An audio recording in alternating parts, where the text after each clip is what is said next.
First, just want to thank everybody for being here, and at the same time, before we start, just want to send our thoughts and prayers and condolences to Tasha Butts and her family. As y'all know, Tasha had an incredible career, played at Tennessee, as the head coach at Georgetown, and just lost her battle with cancer, and just wanted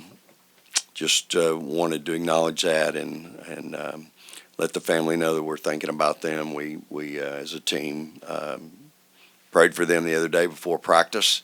At the same time, also want to mention Joy Lee McNellis, the head coach at Southern Miss, is battling cancer as well. Dear friend of mine, incredible competitor, an unbelievable, lovely person. Got to know her early on in my career at Mississippi State, and just want to, again, let her know that we're thinking about her as well. Y'all will see us wear shooting shirts throughout the course of the season that say her name on there and in reference to her fight. So, again, wanted to start with that. Excited about my team. Obviously, I'll just make this real quick. We won't talk about it anymore, but obviously we had a little bit of we had an injury to start the orange and white. We don't know anything. She'll see a doctor in the morning, and we'll know more then. So Deanna will be available today, but we just really don't know anything, and so we'll hope for the best in the morning when she sees the doctor here in town. But other than that, I thought the scrimmage went well. Loved seeing our kids compete. It's a veteran team. Obviously, when you start thinking about, our team and the veterans that we have, who's been to the wars, and we have some fourth-year seniors, some fifth-year seniors, and we have a sixth-year senior. So we're real unique in that regard. But like our guard play, y'all got a glimpse of Madison Booker and how special she's going to be. Again, I like Gisela and Jock in their development. Jordana just got cleared, so she was a little rusty the other night, but played really hard, did some good things, and of course the engine that makes us go in Rory. I thought she played well, and I think she had one turnover in the course of the night. So I'm really excited about that. Shay's going to be obviously our glue player throughout the course of the season. She'll fix whatever's broke at the 2 or the 3. So, but yeah, I think this group has a chance to do something really special. And again, that's our focus. We'll have practice today and tomorrow. We'll leave Saturday, and we have a closed-door scrimmage with USC at a neutral site. So we'll do that on Sunday morning, and then the season will be here before we know it. Exhibition game next week. So, but I'm excited, like I said, about this team and, again, the potential that we have. And, of course, we got to stay healthy. Last year we just were so bit throughout the course of the season, and again, I think you have to admire what they were able to accomplish going through what they went through, and it says a lot about them. And so we'll try to get D healthy and then keep everybody else away from the injury bug. If you guys could just raise your hand, we're going to bring the microphones around. Who would like to kick us off? Tyler. Hey, Vic, given what happened last year with the injuries and the exit from the tournament and how veteran this team is coming back, do you think your squad is almost a sleeping giant ready to be awakened this year? I think they're fully aware of, how it ended a year ago, but I think we got to, I've focused on it enough this summer, and we got to kind of get away from that now and realize that it was one game, and that team had accomplished a lot, and so but now it's a new season, right? You can't sit around on your what you did a year ago. New team, new season. We've got some new players to add to the mix, which I think are going to really make us better. They'll make us more competitive, and again, I think right now they're just focused one game, one day at a time, trying to get 1% better every day. And we'll try to do a good job as coaches keeping them focused on one game at a time. And I think when you do that, you don't get too far ahead of yourself.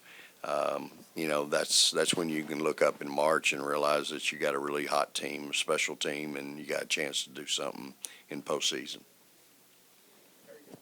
Coach, the new players, why did they come to the University of Texas to play basketball for you? You'd have to probably ask them, and you'll get that chance later. But here's what's fun about this group, and I stood next to Booker the other night, and I said, "Man, Book, I sure am glad you're here at the University of Texas." She said, "Coach, I'm so glad I'm here at the University of Texas. I'm happy to be here." And that just, that's what you want, right? You want kids that want to be here. You want kids that want to be a part of your program, and so the personalities of all of our kids. I think Gisela, local kid, knew she could come here and play in a top 10 program, stay in front of her, be close to her family and friends, and so I think that plays into her decision. She could have gone a lot of places. Gatorade Player of the Year coming out of high school or in her junior year, didn't even get to play her senior year. Abby, we spent a lot of time recruiting the potential that she has at 6'9". And I think, again, I'll tell you my thought. My thought is my staff does such a good job on the personal relationship piece. We just recruit the same way we've always recruited. We haven't had to change, and I think you'll see that even with future classes. They're coming here because of the relationships that we build with each family. And our history, our track record, I think speaks for itself in the development piece and how we treat kids, and then the experience that they have. This needs to be the best 4 years of their life. And I think we've got lots of players that would say that today. And so I think that has a lot to do with why people choose to come here. And again, now that we're here at Texas, top 10 education, incredible facilities, a history, a tradition, this facility here that we play in. I mean, I think all that plays into it. And so it's a great time to be at Texas. Let me tell you, I don't care what sport you're in. Like, it is a great time to be here. And I would not want to be recruiting against us, I can tell you that.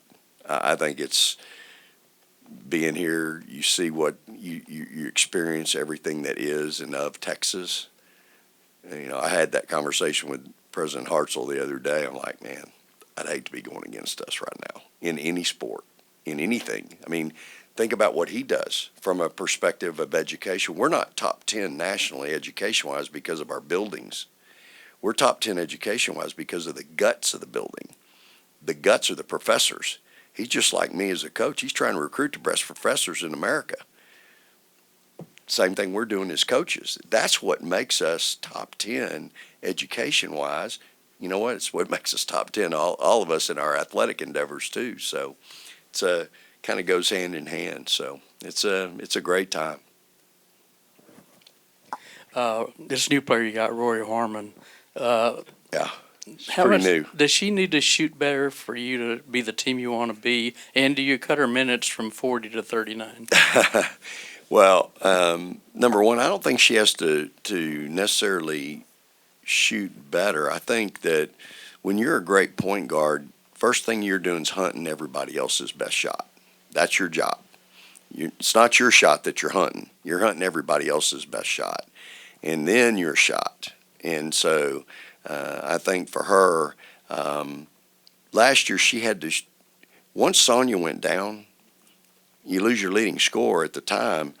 Well, somebody's got to pick up the slack. And I think Rory and the rest of them all tried to do that, but Rory ended up taking some of Sonia's shots. And so I think that's what happened in that last month and a half of the season. And so I think again, for Rory, I'd love for her to shoot it better, and she will. She's worked really hard on her shot. But even more, her job is to run our team. And what I'd like to see her do is cut down on those turnovers. I think she averaged 3 a game a year ago. If I can get that down to 1, it'd be really, really good. And when she's doing that, taking care of the ball, that seems to permeate through our team. Everybody else kind of does too. And quite frankly, it gives her a little accountability and credibility when she wants to correct somebody. And I need her to do that. That's the job of a point guard, a quarterback. I mean, it's hard to get in that running back's ear about fumbling the ball if you're throwing an INT every, or 2 every game. So you need those kids to be accountable, and you need them to help you lead, and their credibility is based on their performance as well. So I think that'd be really important for her and for us in our success. Well, yeah, I think our whole team did. I'm just telling you, we were, think about what those kids accomplished. In like the last 3 or 4 games of the regular season, once Jacqueline got hurt, we were down to 3 guards for 3 positions. And they still were able to win a Big 12 championship. It's incredible what those kids were able to accomplish as thin as we were. I can remember the Baylor game, we had a walk-on. That was our first sub off the bench at guard. That's hard. So I think what everybody saw the other night, Madison Booker is more than comfortable at playing point guard at the University of Texas. She has a presence. She communicates. After the game, she was over there. No, during the game, she's on the bench talking to Coach Schaefer, going, "Man, I'm responsible for this mess." Sounding like the coach, right? She was down there talking to Coach Schaefer Jr. about her being in charge of that team and how things were going, and in her comment of, "I'm in charge of that mess. We got to do better. We got to get people in." So you love to see that, but that's how cerebral that kid is. Like, that kid is a player in every sense of the word. She understands the game. She's skilled, and she's just an ultimate competitor. So she's different, y'all. And she's got a chance to really do some special things here.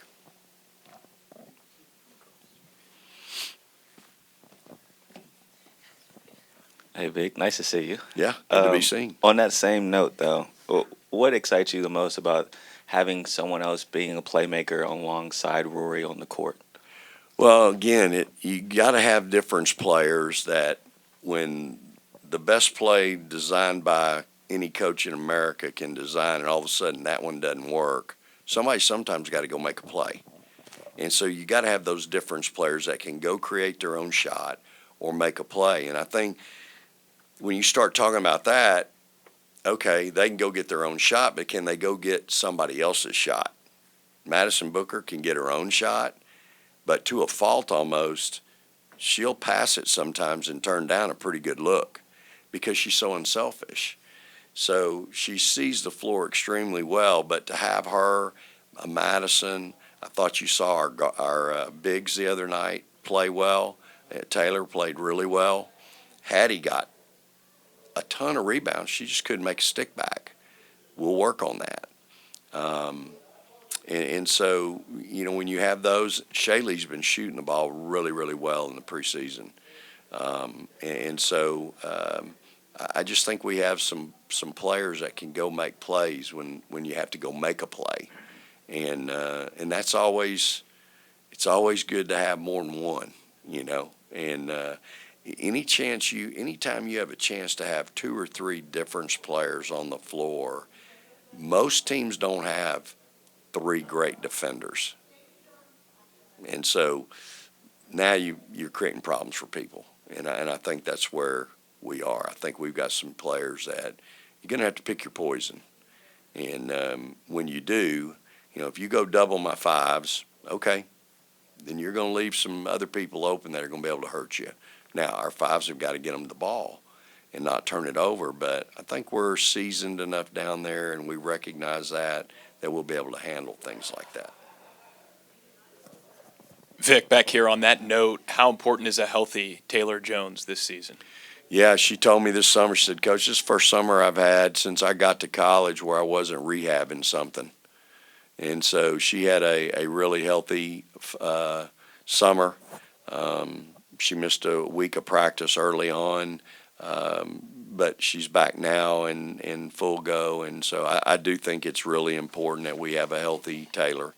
I think she brings a lot to the table from an offensive perspective, from a defensive perspective, altering shots, blocking shots. And so, again, I think and I think she will be. I think she brings a whole new dimension. Anytime you got an inside player that people are going to have a hard time dealing with one-on-one, okay, well, now you're going to have to start bringing some help. Well, where are you going to bring it from? I don't think you want to bring it off Shaley. I don't think you want to bring it off Rory. I don't think you want to bring it off, my 4 players. So where's it going to come from? And so you certainly don't want to bring it off Madison. So that makes it real unique for us. And again, we just got to keep kids healthy, and I think our chemistry is pretty good for this early in the year right now. Vic, how did you think your 3 handled their knee rehabs and kind of stayed engaged with the team last season? Yeah, it's always hard when you're having to do something like that, and you want to be out there. I think they handled it well. Again, Gisela getting here at Christmas, probably the best thing that could happen for her, because it allowed her to really attack her rehab.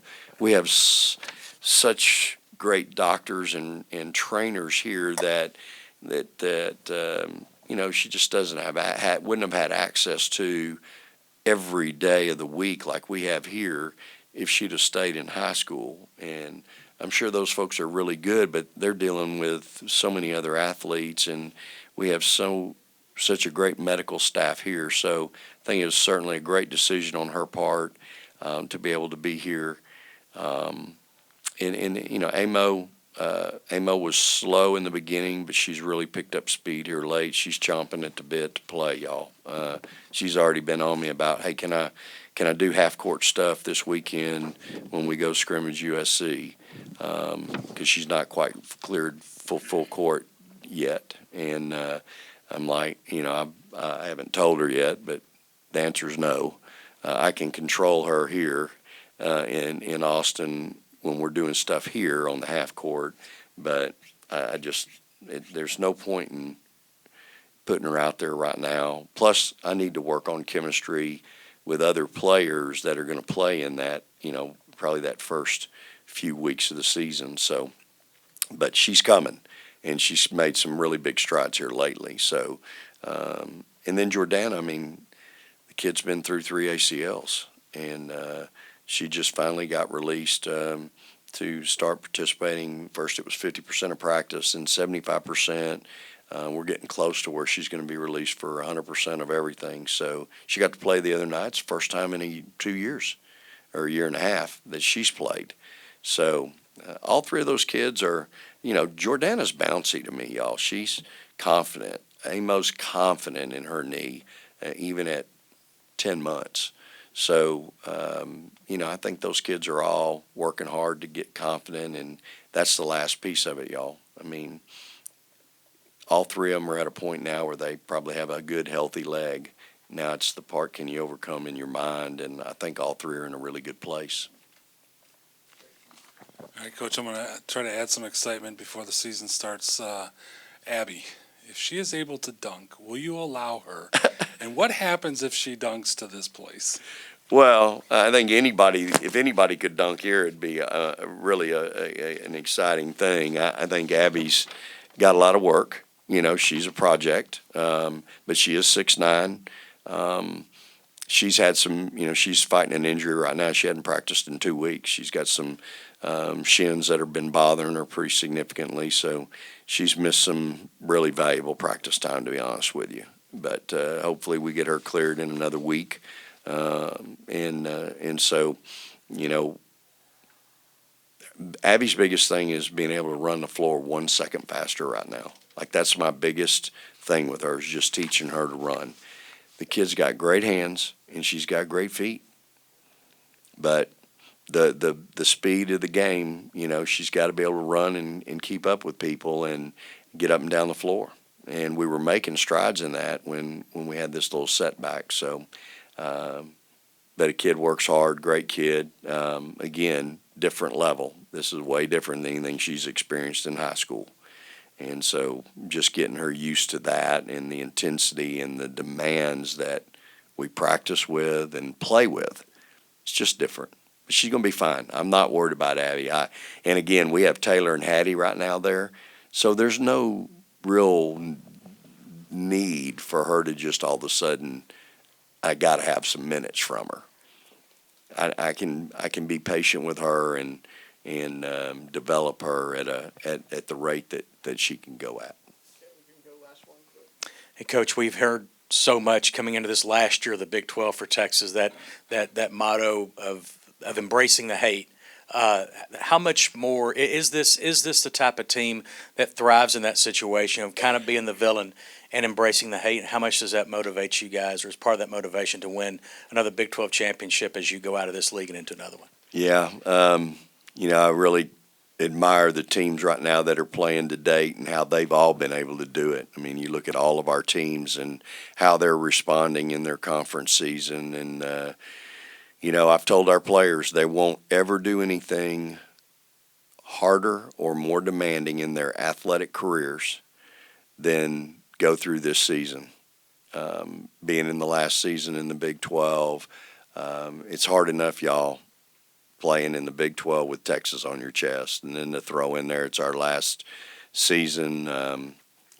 There's lots of people that like to, as y'all know, y'all have heard me in here before talking about coaches having water thrown on them after they beat us. It comes with the territory. It's what we all sign up for. It's what I signed up for as a coach, and it's what our players signed up for. But I like the competitive spirit in our locker room. I really do. And I think they all understand it. We've just put our head down and gone to work. We'll let the rest of it take care of itself. I don't know that we're any more motivated. I don't know how much more our opponent can get motivated to play us, to be honest with you. It's all, in my opinion, every game, the first 5 minutes, that's the emotion. The next 35 is the game. Get through the first 5 minutes, and then the next 35, let's just play. And so we've always talked about that, and it's worked for us. It's always worked for my team. So again, we're excited about where we are. We're excited about where we're going. We respect everybody, but we don't fear anyone. And we're excited to be a part of the history here at the University of Texas, whatever that looks like. We all are honored and appreciate the opportunity, and we wear that every day. And my team understands that. I'm constantly talking to them about the history of our game, the history of this place, the demands that this place requires of us. And I think our kids are really good about understanding that. So, the rest of it, it's just talk.